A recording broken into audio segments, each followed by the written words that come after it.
চেষ্টা করছিলেন নিজেদেরকে। আহ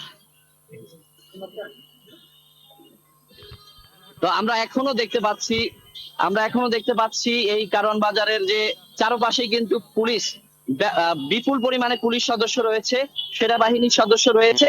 তারা কিন্তু বেশ সতর্ক অবস্থানে রয়েছেন, যেন কোনোভাবেই কোনো আন্দোলনকারী আবার সড়ক অবরোধ করতে না পারে, সড়কে যান চলাচল ব্যাহত করতে না পারে। এবং এখনো কিন্তু আমরা দেখতে পাচ্ছি যে কারওয়ান বাজার মোড়ে যে জল কামানের গাড়িটি সেটি রয়েছে, এবং পুলিশের যে সাজোয়া যান সেটি রয়েছে। এবং আমরা দেখছিলাম যে ইট পাটকেলের আঘাতে বেশ কিছু পুলিশ সদস্য তারাও কিন্তু আহত হয়েছেন, আমরা এমনটি দেখতে পেয়েছি।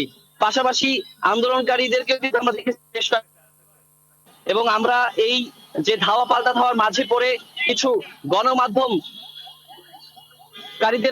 গণমাধ্যম কর্মীদেরকেও আমরা দেখেছি যে কেউ কেউ কিন্তু এই যে ইট পাটকেলে আঘাতে আহত হয়েছেন, তারা তাদের মতো করে চেষ্টা করে যাচ্ছেন। তো এই মুহূর্তে আমরা দেখতে পাচ্ছি যে এই কারওয়ান বাজারের মোড়ে বিপুল পরিমাণ পুলিশ সদস্য তারা এখানে অবস্থান নিয়ে আছেন, এবং